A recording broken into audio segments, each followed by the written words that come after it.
Hey everybody, welcome to another episode of the LitRPG Podcast. I'm Ramon Mejia, here to bring you the latest LitRPG news, reviews, and of course author interviews. This week I have 8 new reviews for your folks here. 5 for me, 3 from our correspondent, Ian Mitchell. But we got plenty of things for you to enjoy this week. And that include reviews for This Quest is Broken, also Life Reset book number 6. Also be reviewing Savage Dominion, the new book by Luke Chmalenko and also J.D. Penniman. Also the 7th book in the Realms series, which is coming to a close, it seems like, titled Ravaged Land. And also Webcomic, Solo Bug Player. In addition to that, we'll also have some reviews from our correspondent, Ian Mitchell, submitted from him anyways. Death Cultivator 2, also Tall Rock, and Dungeon of Chance. So we have all kinds of great stuff for you to look forward to in this section of the podcast. Before we go into that, we're going to start off with LitRPG news.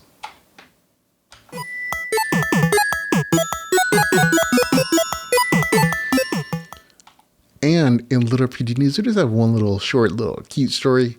And it's also kind of cool and amazing. Apparently Felicia Day, Nerd Queen, is narrating a LitRPG story. She did a video the other day kind of announcing to her fan base that she was narrating a story for an audiobook story. And it's written by Matthew C. called Rule of Cool. And I think this is just super cool and amazing that she even knows what LitRPG is. And it seems like it's definitely in her wheelhouse, and she seemed kind of, happy and enthusiastic about it. So I hope that it turns out well, and that maybe other writers can get her as an audiobook narrator. That would be pretty cool. But anyways, I thought that was fun. There will link in the show notes for the YouTube video. Or you can just look for Felicia Day, Rule of Cool, and it should pop up. So that's LitRPG news on the stuff that is out now. And all the other sections of the podcast out now, of course, includes the stuff that's come out recently. I haven't had a chance to read it, but it is out for you to enjoy. Legends Online book number 8 is out. Path of the Crafting book number 1, Black Flame Online. Also Sigmar Worlds book number 5. Also the 10th book in the System Apocalypse series by Tao Wang is out, as is the 2nd book in the Mind's Journey series. Also Underpowered Howard is out for you to enjoy. The 3rd book in the Dream Stream Reality series is out, as is World Tree Online 4th Dive by the amazing M.A. Carlson. I'm just starting on this one, and I already remember why I like this series so much. Also out, though, is book number 8 in the Realm Between series, the Dark Lord Bert 2, which is a little more gamelet-ish, by Chris Fox, is out for you to enjoy. Also, from CJ Timms, who did I think it's like the Australian System Apocalypse series. He's doing a one with Cultivation and LitRPG called Key, Vampires, and Shearing. So, something different.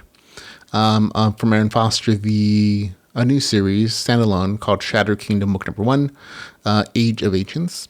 Also out is the Legendary Dungeon Seed, book number 2, which is an adult story as well, so just be aware of that. Okay, there are a few other novels that came out since last podcast, but it's been I don't want to do 3 or 4 weeks worth of stuff. We've actually been updating the show notes or the notes on the website, Loaded Podcast website, and also on the Facebook page, so you should have been hopefully getting weekly updates for what's coming out for you. In the last week, we have new audiobooks for you as well to enjoy, including the Artificial Dungeon, of course, still by owner, as an audiobook. Underpowered Howard as an audiobook is out as an ebook and as an audiobook at the exact same time, so good for them. Silver Fox and Western Hero book number 4 is out as an audiobook. The Axe Druid book number 6, which is the last book in that series, out as an audiobook.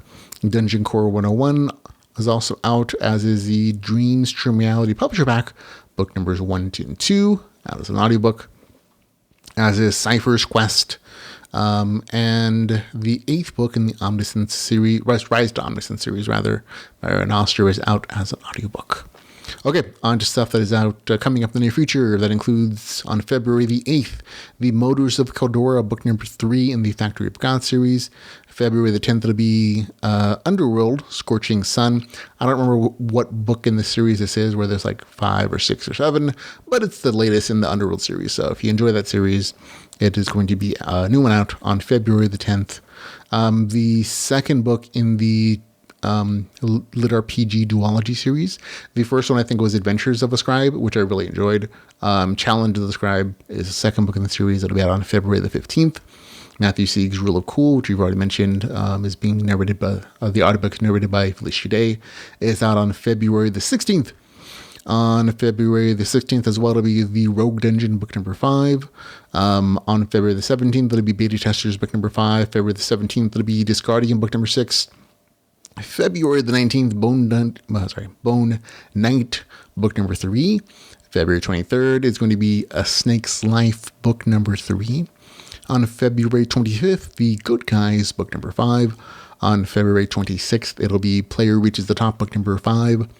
On February 27th, it'll be the second book in the Pandemonium Dark Lord series, Dungeons of the Old Gods.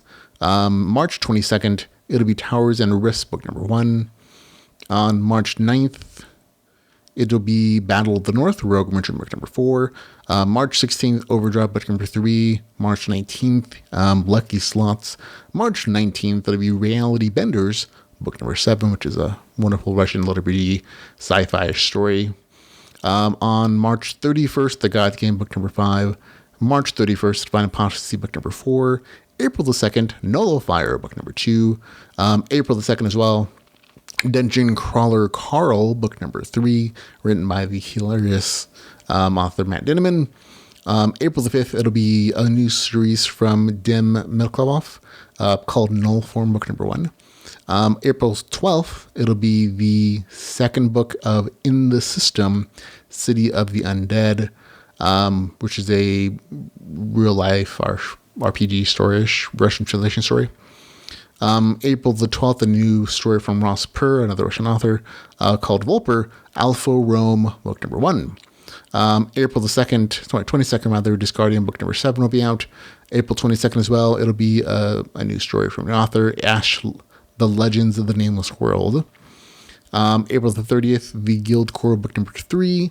May the 4th, it'll be Manufacturing Magic. This one actually shifted, I think, from a March release date to a May release date, so it'll be May the 4th now.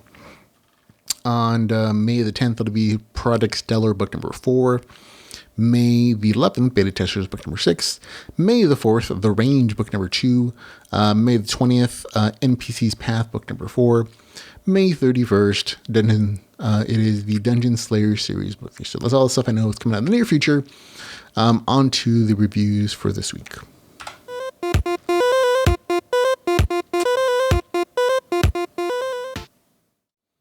Okay, first up this week is a review for This Quest is Broken. This Trilogy is Broken, a fantasy LitRPG adventure written by J.P. Valentine. It is 408 pages, $2.99, so it's available on Kindle Unlimited.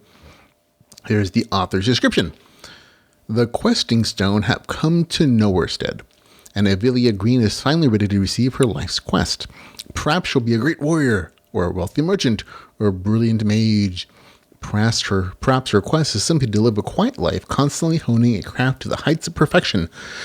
Or perhaps the questing stone will grant her the legendary mission of popping over to the next village to pick up a loaf of bread.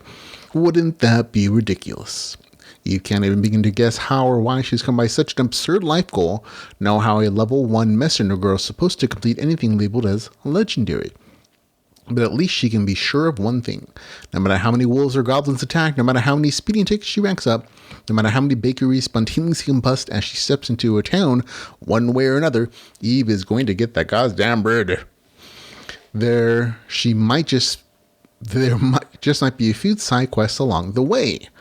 Okay, this story is a slice of life fantasy RPG that reminds me of a tabletop D&D campaign. Where essentially there's mostly just a bunch of casual adventures with a group of people who like each other, with good RPG progression, and a DM who tries to inject plot, but it really is kind of this general adventuring thing, and a dungeon master who's giving out cool rewards. and class stuff without really worrying about strict rules necessarily. And that's one of the things that a good DM does. He makes the campaign fun, even if he has to bend the rules or, fudges some dice rolls occasionally to make sure everybody stays alive. and just is in party web or something, or just keep the things flowing, and that's perfectly fine for a dungeon tabletop campaign.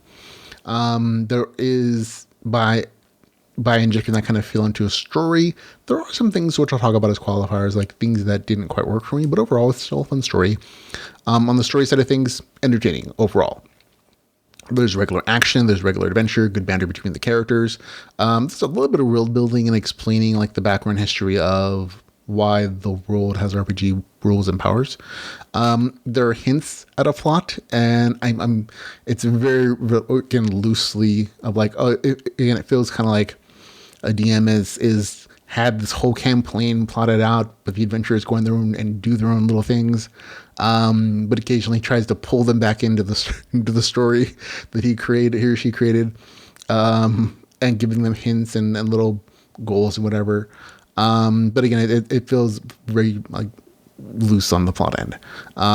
Mostly it's just slice of life, following these characters as they go from town to town, adventure to adventure, gaining new levels, new classes, new powers, equipment, whatever.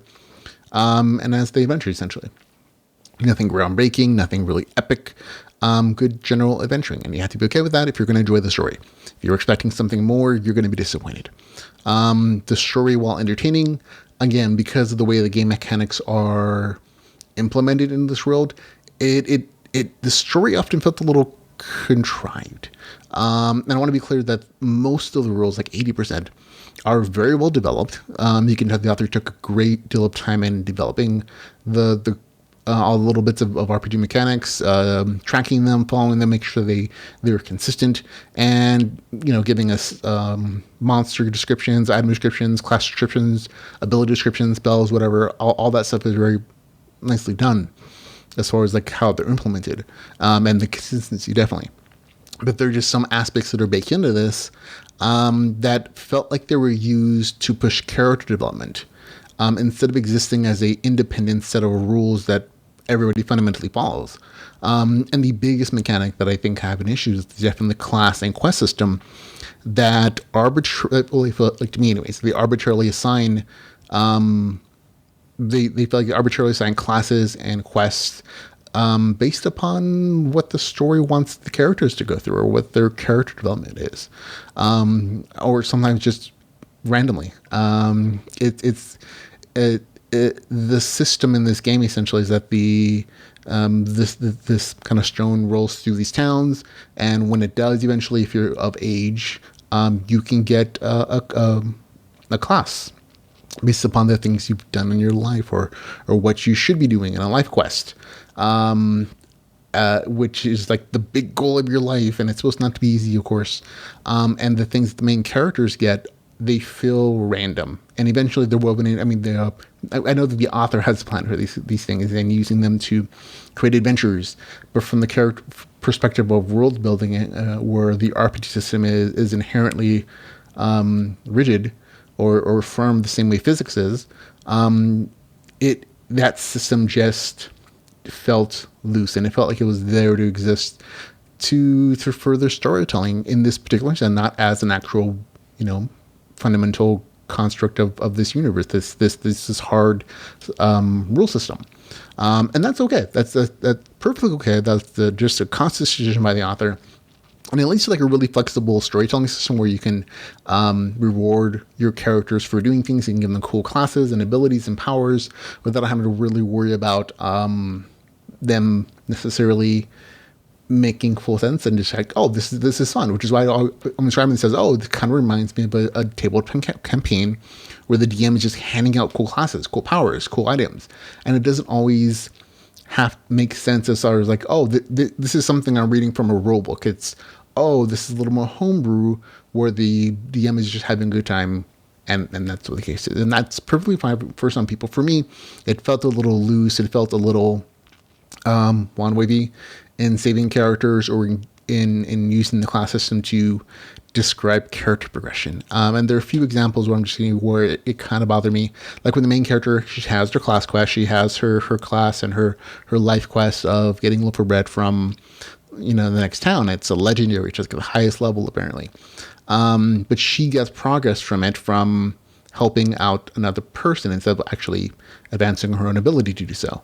And all her attempts to actually fulfill this quest are met with magical obstructions, like the bakery being closed down, or the bakery burning up, or the bakers just happen to be out of town last couple days, and it feels, of course, like the universe is conspiring to help make it harder for her, or to guide her in a certain direction. And again, that definitely for me felt like the hand of the dungeon master, or in this hand of the author, guiding the story a little bit. And for me, that made the actual rules and game mechanics in the universe feel less important.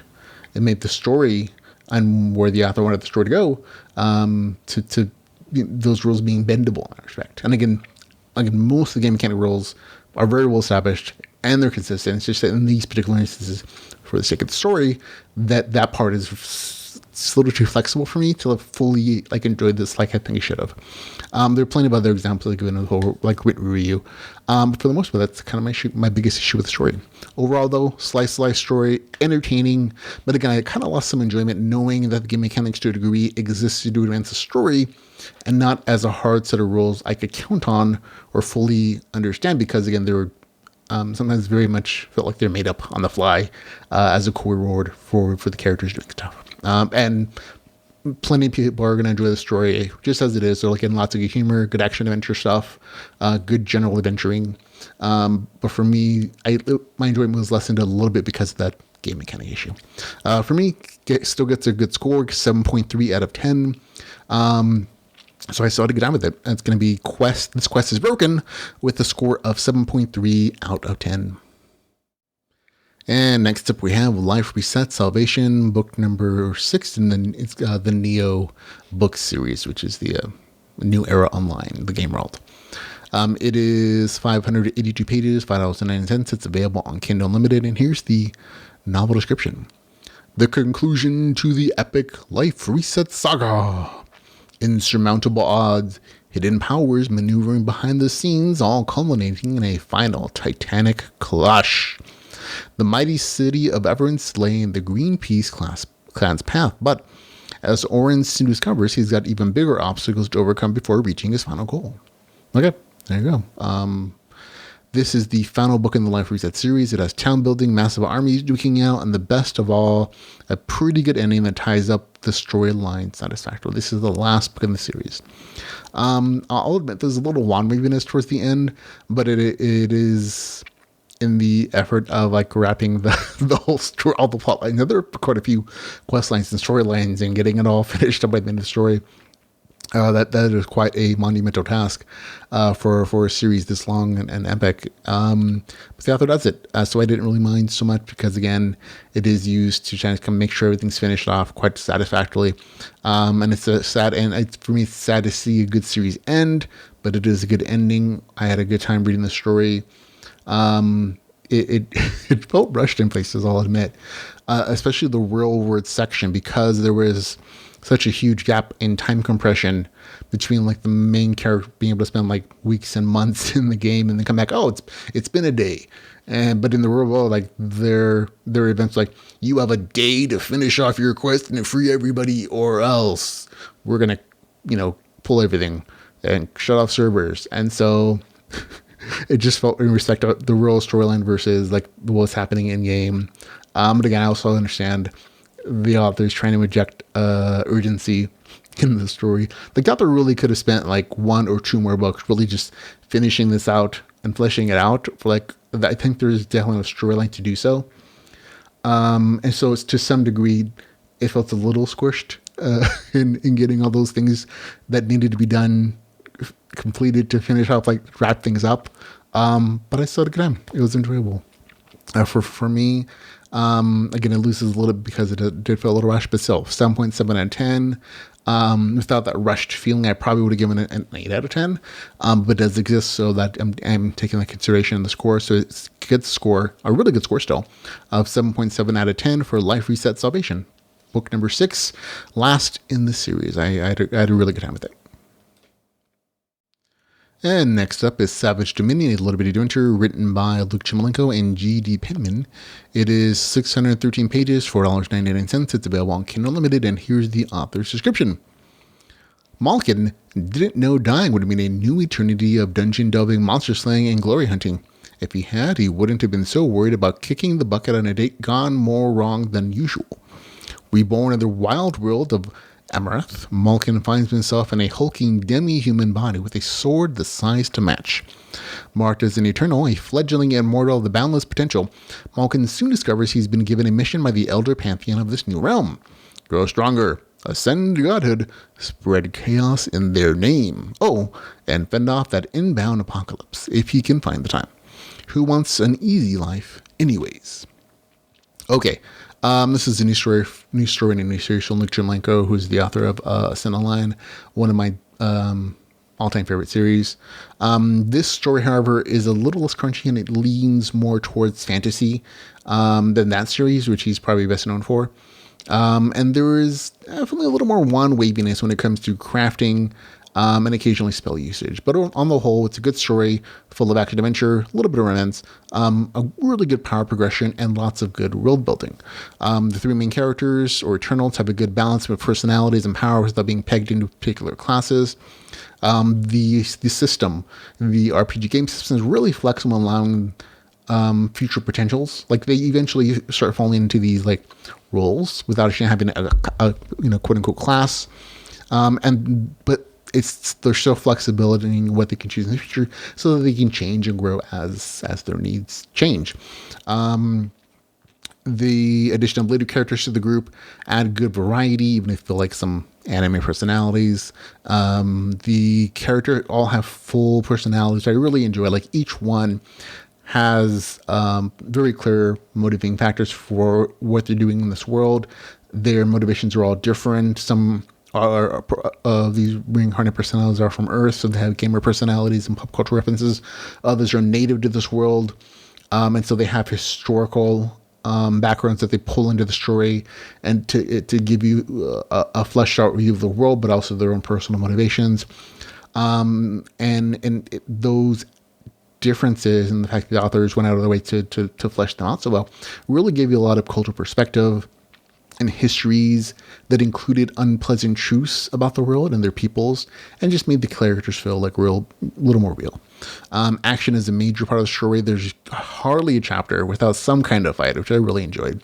One of the main characters even gets grumpy about and antsy about not fighting regularly, which seems to be a joke. But the fights are well thought out, they're paced, and they're good reads. The RPG stuff is interesting. Again, it's not nearly as deep or logical as the system used in Ascent Online, which is the very super, very crunchy MMO, virtual reality kind of little bit story. This one is reincarnated into this RPG gamelet world where they're gods and skill trees they can have been used, but they're definitely meant to be these OP characters, overpowered characters. There is a little bit of, again, too much openness, which leads to some very wand waviness in some of the problem solving, with intentionally undefined rules and systems that allow them to solve problems.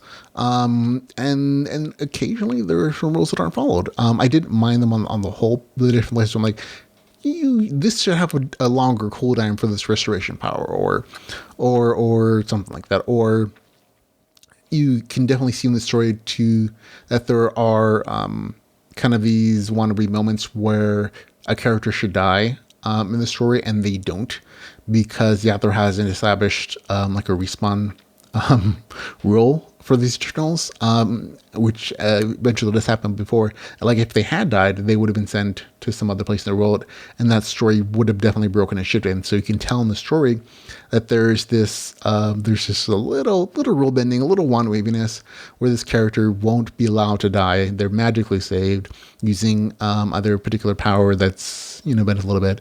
And I was like, oh, that's a little slight swing, because I know that Luke Chimlick is real heavy on getting in depth into his rule systems and following them. I understand personally from a writing perspective, like, oh, okay, you can't do that because it would definitely break up the story into like multiple perspective stories, and it was much easier and much more fun if you could keep the group together until you could establish naturally a way for them to die and respawn without having to have them sent randomly around the universe or the world. But again, that was just like one of the small issues for him, is like, oh, I can see that's why you're doing that. And that's kind of the thing that kind of bugged me a little bit. Another point of aspect was crafting.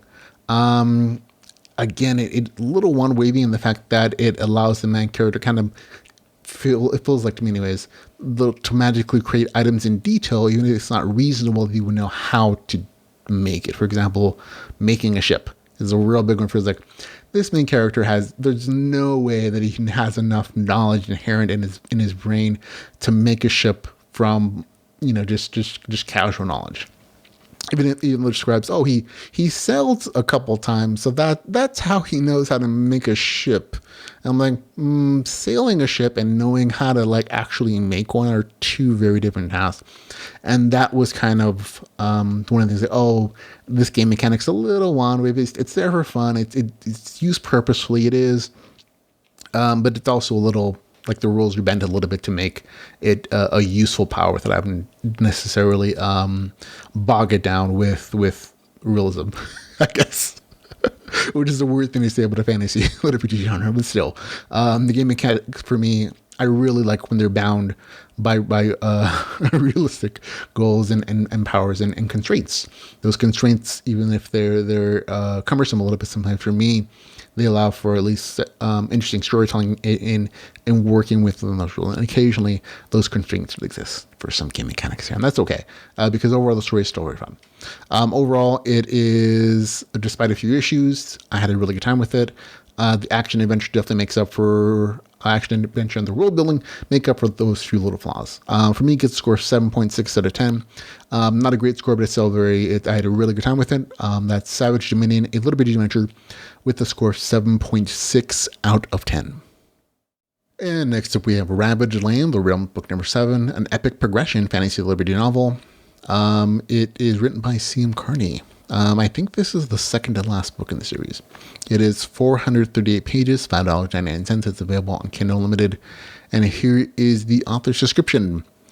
When the gods wage war, the innocent suffer. The realms face annihilation, and their greatest defender has gone missing. When Griff is torn from the realms by the light, an ancient secret society sworn to end the threat of the High God Alaron, he has one mission: get back to the realms at any cost. The light offer Griff a quest: help us resurrect the source, and together we can free all the peoples of the realms. But things are not what they seem, and Griff soon discovers that even in the light, shadows fester. Shadows that could doom the realms to eternal darkness. To save his sister, his friends, and the people of the realms, Griff must win the war of the gods. Okay.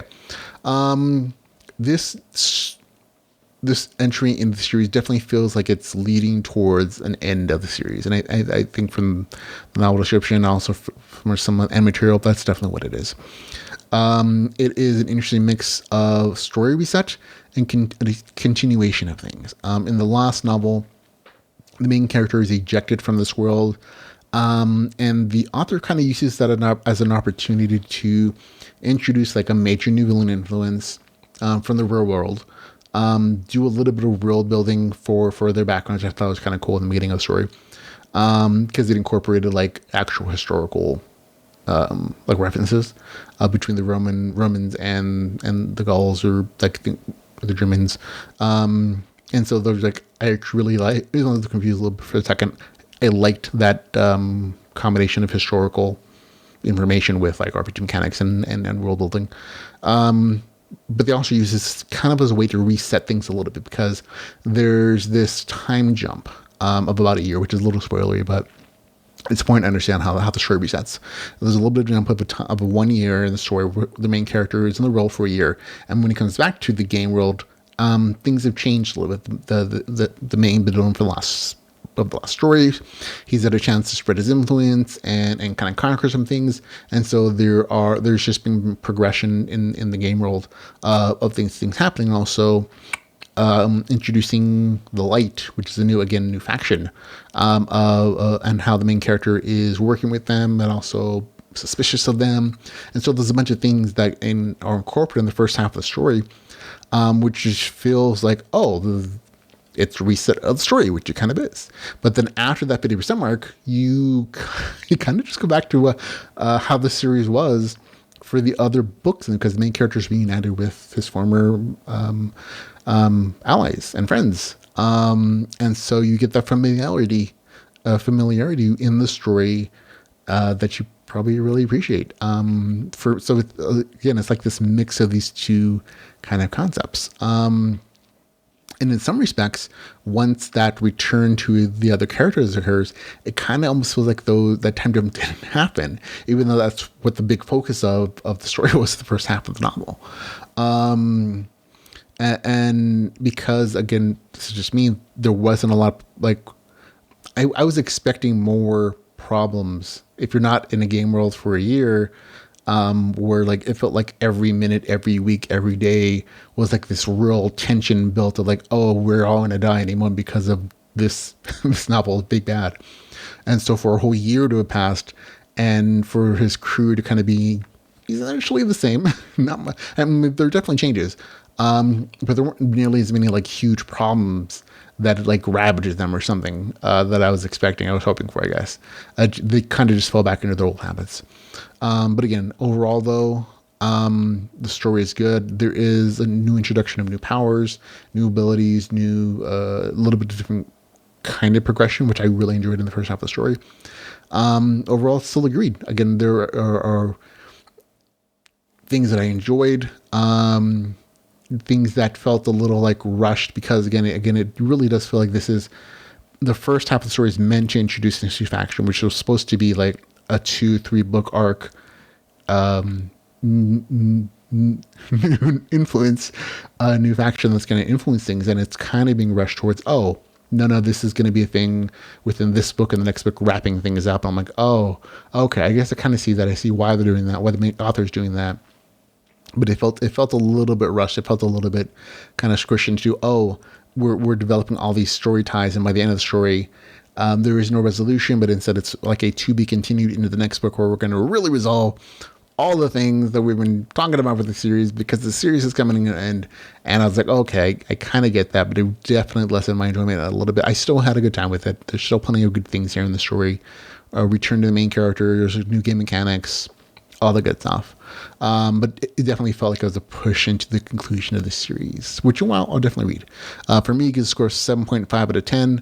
That's Ravaged Land, The Realms, book number 7, with a score of 7.5 out of 10, which is good, a little under average good, but still had a good time with it. And next up, we have Solo Bug Player. This is an online webcomic. It is 40 chapters. It is free. There is no official English translation, so all this is fan translated. And here's the webcomic description. I think it also might be a web novel. A sudden death after all-nighters and ridiculous amounts of work playing a game. What greeted me after opening my eyes was the reality that I was in the world of Paradiso. On top of that, I was stuck in the body of a perfectly vulgar, obese, extra of a lord, and the worst of the worst. I reincarnated into Jared's body. All those protagonists in the books or movies are born with stupidly well-off families, being raised with wealth and riches. I'll get to the top as soon as I can. I'll succeed and grow. Whether I use bugs or hacks, it's all okay. The start of a challenging world of intense dieting and bug abuse, it begins now. Okay, so kind of a weird description, but it does bring up the biggest points of what the story is about. It's kind of a reincarnation story where a person from our world who plays an MMO and it kind of lives his life playing this game to be like number one for years and years. So he's somebody who's amassed a great deal of knowledge about the game world, all the weird quirks and bugs. And then he dies suddenly in our world, and he wakes up in the body of a level 1 character of an obese minor noble from the game. And so he also finds that the game world has turned real, so it's not strictly a game world anymore. It really is like a fantasy world that has all the lore and world and background information from the game you played. And so it's kind of a reincarnation to a fantasy RPG world, except that the world is the game world he loves so much. And so he knows all the secrets. He knows where all the hidden items are, all the different ways to level up in class powers. But the world itself is very much like this fantasy RPG world. It is not a MMO. It's not a video game in itself. It's simply like based off that kind of world system. So if you get it. And so all the entire story is essentially him using all this foreknowledge he has to take this really overweight character who's a loser, he may be a noble, but he's losing his kingdom. He's supposed to be in charge, but he's wasting power and he's abusive, and changing that character into somebody who's powerful and using all the secret knowledge he has and exploits to do so. And that's what the story is. And eventually comes into conflict with the nobles and other monsters and an impending demon invasion. And all this stuff is there and exists and as challenges for him to go through. But it's really just like this slice of life story. There's a really nice sense of humor with an OP character who's OP because of his knowledge, not necessarily because of any inherent mega power. So his only real benefit is knowledge that he's using to amass mass benefits for himself in this new world that he finds himself in. And so it's a lot of exploitation of stuff, which I always find really fun. But he also has to work and scheme and plan to make these things reality. And so it's always fun to see this kind of progression where a main character is using his brain to advance instead of just like some OP power. So on the RPG side of things, lots of game mechanics, training, dieting, character, notifications, that kind of stuff, all that exists here. But in the art style, sure, actually the comic itself, so you can see for yourself what the art style is. It's really clean lines, crisp stuff. It's not CGI. Looks hand drawn, but it's also really cool, clean colors, and a very good art style. I really enjoyed adding another flavor of good expressions, characters, cute sense of humor into the story and into the my enjoyment of this particular comic. Sorry, I forgot to press the button. Here I'm showing you the game notification stuff. So I'll go back through that because I forgot to press the button. So you can see what I'm looking at. And so you can see the artwork for the series and for this first episode of it. So there you go. For me, had a good time with it. Gets a score 7.8 out of 10. That's Solo Bug Player with the score 7.8. Nope, that's not. Out of 10. There you go. And next up we have Ian's Picks of the Week. This is a segment of our show where contributor Ian Mitchell, a long-time LitRPG community member who reads and reviews as much as me, is nice enough to send us his reviews for us to read on the podcast. It's a good chance for us to get alternative reviews for stuff we've already read and reviewed, and also reviews for stuff that I haven't read, because and so there you go. And he sent his reviews this week, and we have 3 for you, including Death Cultivator 2, a story I haven't read or reviewed. And Ian says, weird, funny, and a smidge creepy. Eden Hudson writes odd fiction. Alice in Wonderland meets Kung Fu Hustle with a dash of Fifth Element. And then there's the Cultivating Death. For a junior Dark Lord, Hake's a pretty nice guy, so to create a bunch of aliens, doing the right thing, dancing with the dark side, great reading, I had fun, a fast read. And it gives it a score of 8.8 out of 10, so that's a really good score from Ian for Death Cultivator 2. He also sent us a review for Tall Rock, which is I did review and read and really enjoyed, written by Xander Boyce. Ian says, starting up a community, worthwhile reading, it was peaceful. Harvest Moon with a giant Drake lady for a partner. I didn't mind, but it was odd reading LitRPG with literal actual conflict, which is a comment I made in my review as well. I look forward to reading more about Miranda Valley. So there we go. He user score is 7.7 out of 10, which is still a good review for mine. So that's Tall Rock, a fantasy RPG with a score of 7.7 out of 10. And the last review he sent us is for Dungeon of Chance, Even Odds, a dungeon core novel written by Jonathan Brooks. And he says, and Ian says, loot boxes and kaiju. Jonathan Brooks has dungeon core books down. This new variation made for a pretty good story. Not a lot of character development, but interesting just the same. It looks like the dungeon core hero world boss environment was imposed by some unknown agency. It's fantasy and light lit RPG reading. I enjoyed it, even though it felt a bit formulaic. 8.0 out of 10. So you go to get review score for Dungeon of Chance, Even Odds, a dungeon core novel. So there you go. 3 reviews for Ian for 3 new stories. Okay, that is it for the show, ladies and gentlemen. Thank you very much for taking the time to hang out with me this week. Always, if you have comments and questions, feel free to leave them in the comment section of this podcast, whether it's on Facebook, YouTube, Twitter, wherever the case is. Tell me the things you love, tell me the things you don't. I always appreciate hearing from you. It helps me feel connected to you guys.